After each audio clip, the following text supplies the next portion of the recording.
Hello, I'm Peter Knight, and this is the first in a series of short lectures about geomorphology. In this first lecture I want to introduce the course by looking at some of the big questions that geomorphology asks about the world. I'm deliberately going to go quite quickly, so use the pause or rewind buttons if you want longer on each slide. The aim of the course is to help you to think about how landscapes work, about the science of geomorphology, and about how geomorphology is an applied discipline with career opportunities. If you want to start with a definition, then let's say that geomorphology is the study of landforms, landscapes, and the processes that create them. There are plenty of variations on that definition in the literature, and by the end of the course you should be able to come up with a good definition of your own. Read widely and make up your own mind. The geomorphologist Andrew Gowdy wrote a paper in 2002 in which he argued that geomorphology could appeal in terms of aesthetics and relevance, in other words, the study of great landscapes and the application of that study to practical needs, especially in the context of global change. So it's easy to identify a number of ways in which geomorphology is important.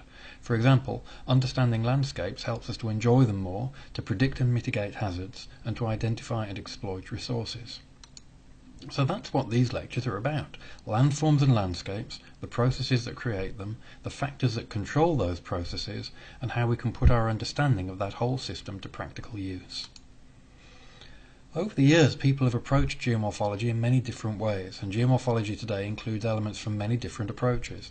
For example, we can talk about structural geomorphology, where geological controls strongly influence landscapes, or process geomorphology, where our understanding of landforms is based on a study of the processes that affect them.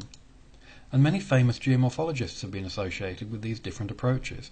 You will encounter many of these in your independent reading around these lectures.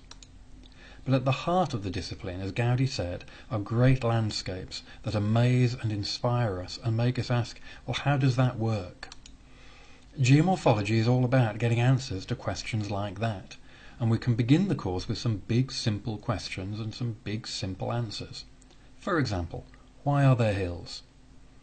Well, we could say there are hills because of processes like uplift, erosion and deposition acting on materials at the Earth's surface. Why are some places flat?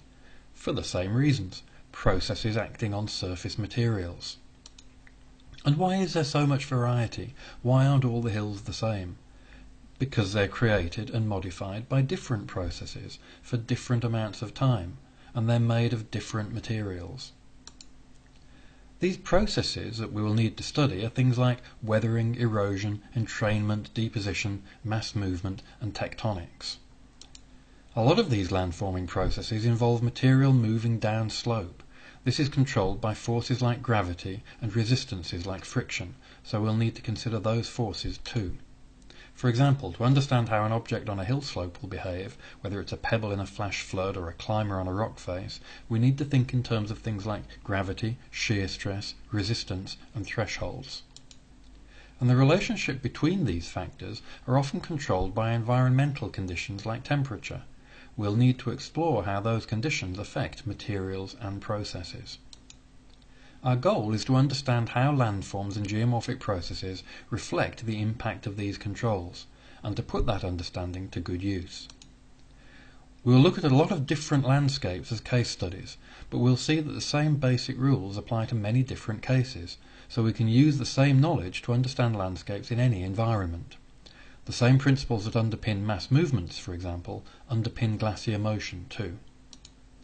The biggest, most fundamental question in geomorphology is, why is the landscape like this, just here? The answer that this course leads towards is that landforms and landscapes are controlled by geomorphic processes, and that those processes are controlled by environmental factors. By the end of the course we may have a more complex answer, but that one will do to get us started.